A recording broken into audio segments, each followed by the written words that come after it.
कर रही थी आप मेरे कमरे में? युवराज जी, वो हम आपसे मिलने आए थे। इतनी रात गए युवराज के कमरे में क्या करने गई थी?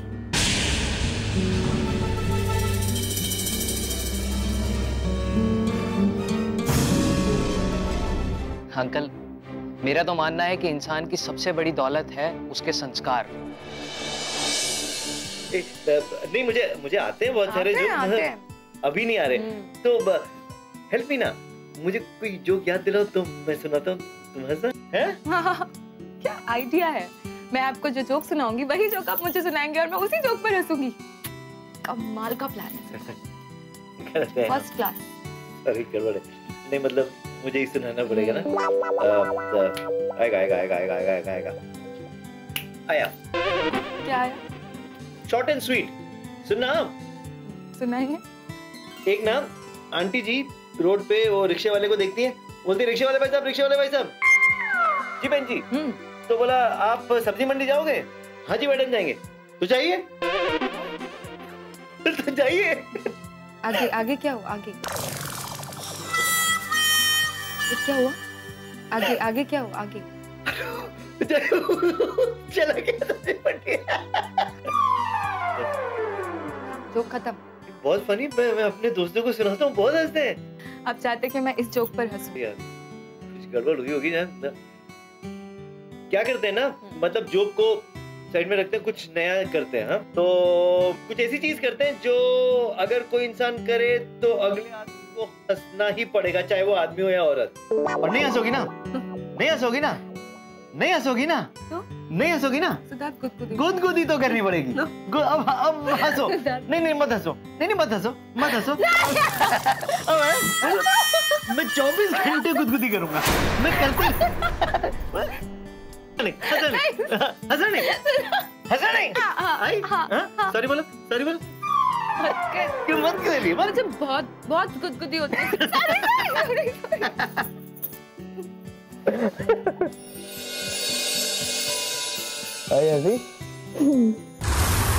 ये दुष्ट धीरे धीरे सिद्धार्थ जी को अपनी जाल में फंसाती जा रही है। इसके पहले कि मामला हाथ से निकल जाए, मुझे इस बारे में कुछ ना कुछ सोचना पड़ेगा। और इस काम में मेरा हथियार साबित हो सकता है युवराज। अब जल्दी ही उसे अपने काबू में करना होगा मुझे।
भाभी जी,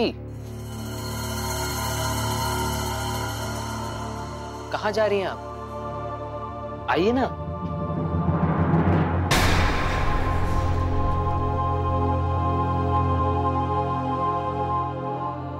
आइए।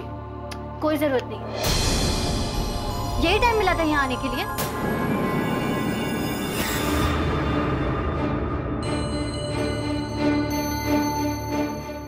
ठहरिए भाभी जी। अंजलि, तुम्हें शर्म आनी चाहिए। तुम भगवान के घर में खड़ी होकर अपनी भाभी से ऐसे बात कर रही हो। भाभी ये वो स्थान है जहां पर पापी भी पश्चाताप करने के लिए तैयार हो जाता है और बड़े से बड़े दुश्मन भी गले मिलने के लिए तैयार हो जाते हैं। और तुम अपनी भाभी से ऐसे बात करोगी, ये मैंने नहीं सोचा था। भाभी जी आइए। नहीं कोई बात नहीं है, मैं बाद में आ जाऊंगी। भाभी जी अगर आप वापस गए तो मैं भी आज पूजा नहीं करूंगा। आइए।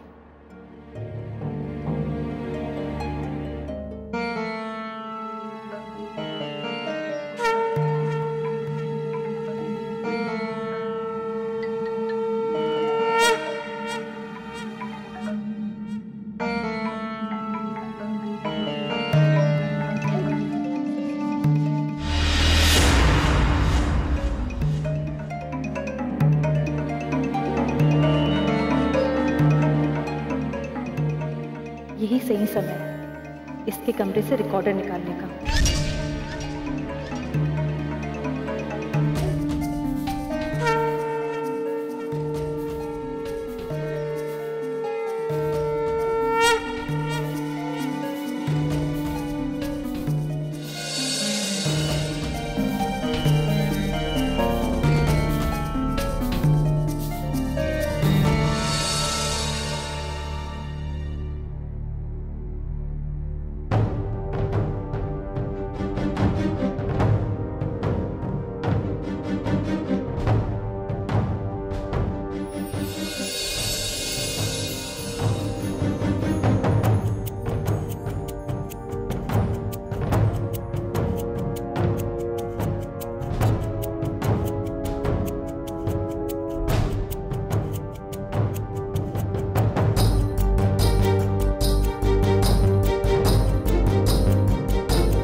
अंजलि की सबसे पक्की फ्रेंड बिंदिया जी को मेरा प्रणाम। चौंक क्यों रही है? आपने मेरी आवाज रिकॉर्ड करने के लिए ही ये रिकॉर्डर मेरे कमरे में रखा था ना? तो सुनिए मेरी बात। विंध्या जी, हम दोनों अंजलि के दोस्त हैं, लेकिन इसके अलावा भी हमें कुछ बातें मिलती जुलती हैं और कुछ बहुत अलग। जैसे मैं इस घर में एक मेहमान हूँ, वैसे आप भी हैं, लेकिन फर्क ये है कि आपने इस घर में आने के बाद अंजलि को दोस्त बनाया, जबकि मैं अंजलि से दोस्ती करने के बाद इस घर में आया। जैसे मेरे अरमान इस घर का दामाद बनने के, वैसे ही आपके भी अरमान इस घर के बहू बनने के। लेकिन फर्क ये है कि मैं इस बात को लेकर परेशान नहीं हूँ। अगर ऐसा हो भी जाए तो भी बहुत खुशी हो, लेकिन अगर ऐसा नहीं हुआ तो मुझे कोई ज्यादा फर्क नहीं पड़ने वाला, जबकि आपकी पूरी जिंदगी के प्लान्स इस बात पर टिके कि आप इस घर की बहू बने, जिसके होने में मुझे थोड़ा शक है। जैसे मैं अपने आप को बहुत बुद्धिमान समझता हूँ ना, वैसे ही आप भी अपने आप को बहुत होशियार समझती हैं। लेकिन इसमें भी फर्क है, और वो ये कि मैं अपनी बुद्धि को दूसरों की भलाई के लिए इस्तेमाल करता हूँ और आप दुष्टता के कामों में। जैसे आपने मेरे कमरे में ये रिकॉर्डर लगा दिया, आप शायद चाहती थी कि मैं जब किसी से फोन पे बात करूं तो ये बातचीत इसमें रिकॉर्ड हो जाए, और मैं क्योंकि औरतों की इज्जत बहुत करता हूं, इसलिए मैंने सोचा कि मैं आपका काम आसान कर देता हूं, और मैंने ये रिकॉर्डिंग इसमें कर दी। विद्या जी, मैं आज तक ये नहीं समझ पाया कि आप मुझ पर इतना शक क्यों करती हैं, या किस बात पर शक करती हैं। कभी आप मेरे कमरे में रिकॉर्डर लगा देती हैं, कभी मेरे कमरे की तलाशी लेती हैं, कभी मुझसे उल्टे सीधे सवाल पूछती हैं।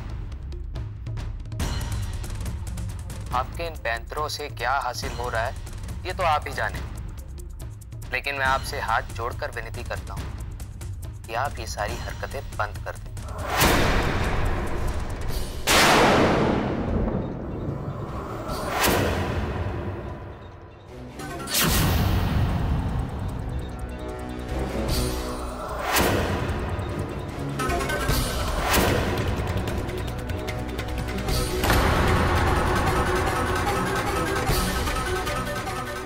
लीजिए विंध्या जी, प्रसाद ग्रहण कीजिए।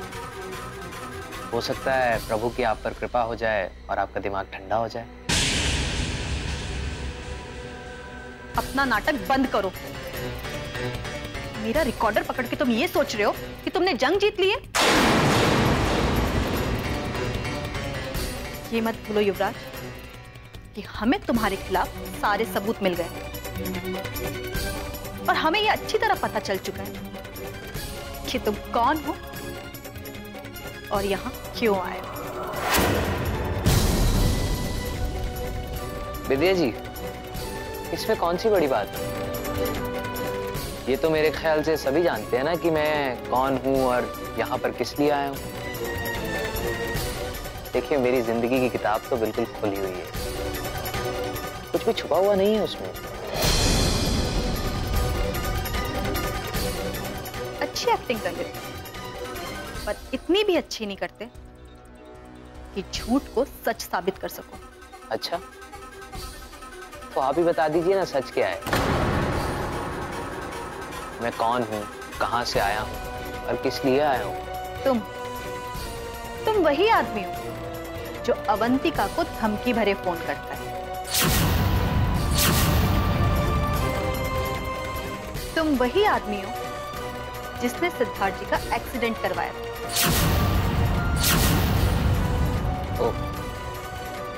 तो आपने ये झूठ निकाला है मुझे घर से निकलवाने के लिए। लेकिन विंध्या जी, आपको क्या लगता है कि सब लोग इस बात पर विश्वास कर लेंगे? ये तो तुमने एकदम सच कहा। झूठ पर ना सब लोग जल्दी ही विश्वास कर लेंगे, क्योंकि सच से ना सब बहुत डरते हैं, और सच पर विश्वास करना इतना आसान भी नहीं है। पर युवराज, तुम्हें पता है, सच कभी ना कभी सामने आ ही जाता है। लेकिन आपको किस बात पर इतना भरोसा है कि आप जो कह रही हैं वो सच ही है? हम जो बात बोल रहे हैं ना, वो कानों सुनी बात नहीं है, आंखों देखी बात है। ओ, यानी आपने मुझे अवंतिका जी को धमकी भरे कॉल करते हुए देखा है? तुम्हें याद है युवराज, तुम्हारे आदमी ने अवंतिका को फोन करके बुल्लर गार्डन बुलाया था, और अवंतिका और सिद्धार्थ के साथ साथ मामा जी भी वहां पहुंच गए थे और मामा जी के पीछे पीछे छुपकर हम भी वहां पहुंच गए। तुम्हारी फोटो भी है, ये देखो, और तुम्हारा असली नाम।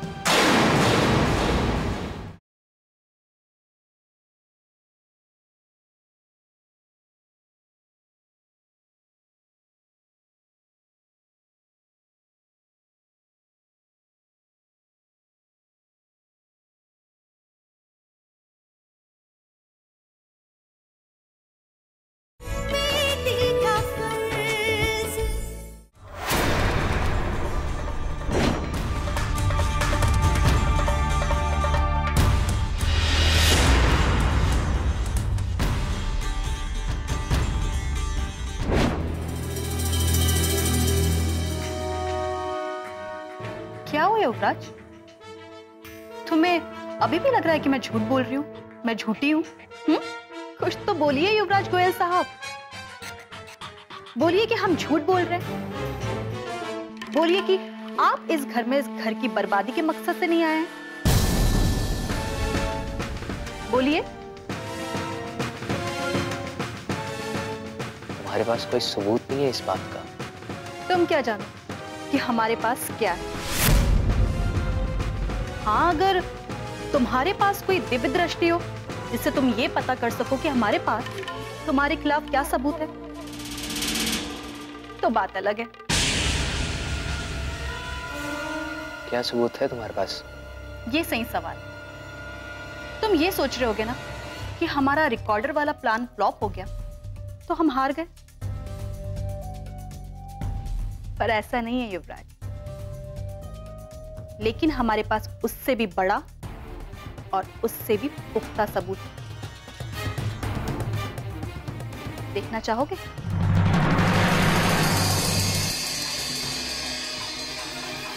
दिखाओ।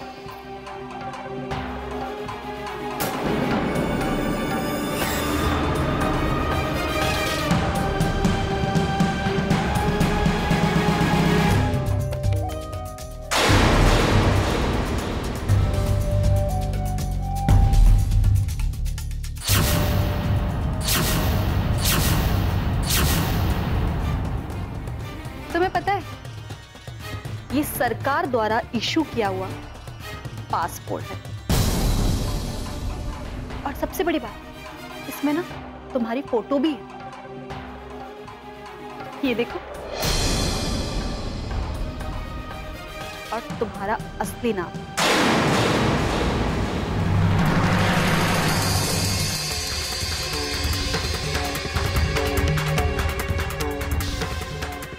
शुभम चांदना।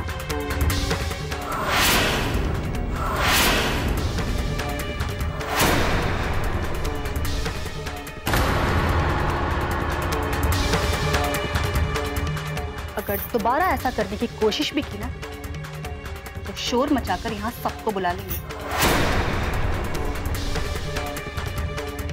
मेरा पासपोर्ट वापस दो।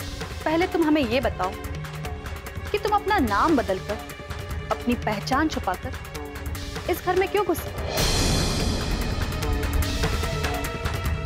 तुम्हारा मकसद इस घर की भलाई तो बिल्कुल नहीं होगा ना?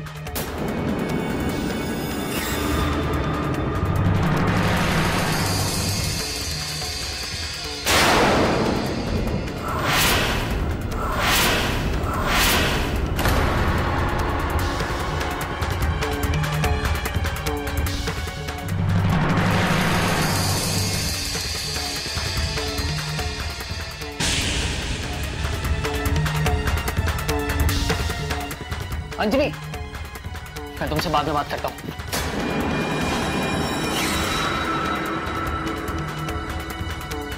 कहीं अंजलि ने कुछ सुन तो नहीं लिया?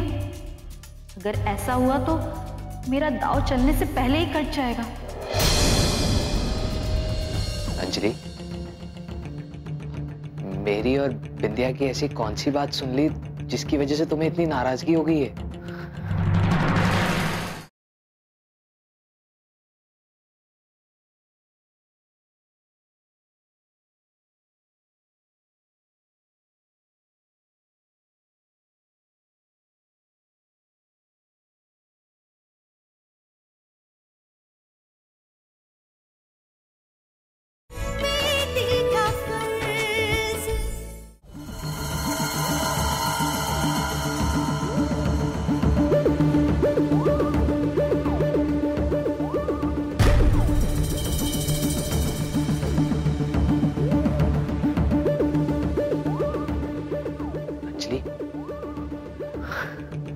अंजलि ऐसा क्या हो गया जो तुम इतना नाराज हो गई हो?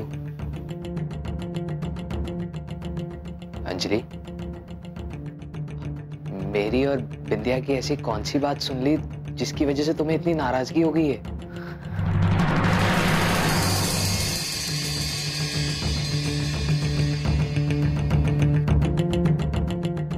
अंजलि, बिंदिया तुम्हारी बेस्ट फ्रेंड है तो क्या मैं उससे 2-4 मिनट बात भी नहीं कर सकता?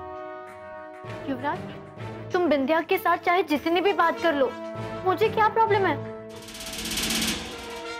लेकिन तुम उस अवंतिका के सामने मेरे इंसल्ट क्यों करते हो? थैंक गॉड इसने हमारी बातें नहीं सुनी, वरना आज मेरा पूरा प्लान चौपट हो जाता। ओह, तो ये बात है। ये बात है, तुम ऐसे बोल रहे हो जैसे कोई बात ही नहीं है। तुम्हें याद है ना, पहले भी तुम उसके सामने मुझसे ऐसे ही बात कर चुके हो। अंजलि, युवराज प्लीज, तुम ऐसे बिहेव कर रहे हो जैसे वो तुम्हारी सखी और मैं कुछ भी नहीं हूँ। युवराज, अंजलि ये तुम कैसी बातें कर रही हो? मेरे लिए सबसे खास तुम ही हो। बस तुम अपनी मस्केबाजी अपने पास ही रखो। ठीक है अंजलि, सुनो, तुम भले ही अवंतिका भाभी को नापसंद करती हो, लेकिन वो इस घर की बहू है और उनको सम्मान देना मेरा फर्ज है, खास तौर पे इसीलिए क्योंकि वो भी मुझे उतना ही मान देती हैं। और मेरे संस्कार मुझे इस बात की इजाजत नहीं देते कि जो इंसान मेरा सम्मान करे मैं उसका अपमान कर दूं। लेकिन मैं तुम्हें बता चुकी हूँ ना उसके बारे में पहले भी,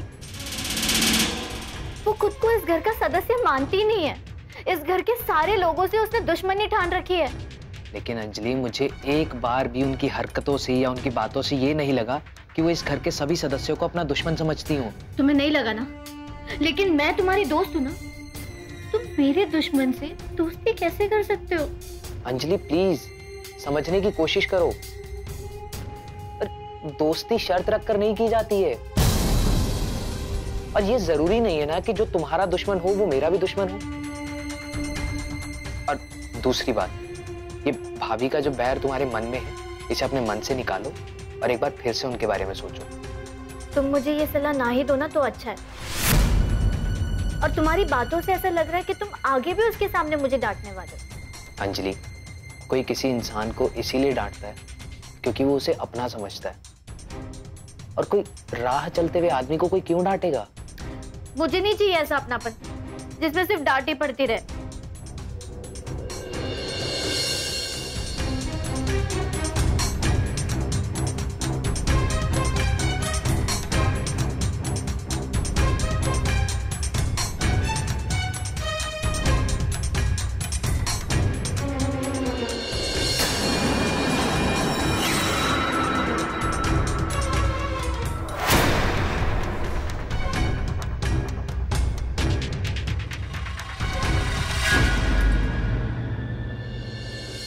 मैं समझ रहा हूँ तुम्हारी बात अवंतिका, मगर अवंतिका जो रिश्ते सच्चाई और ईमानदारी से बनते हैं ना,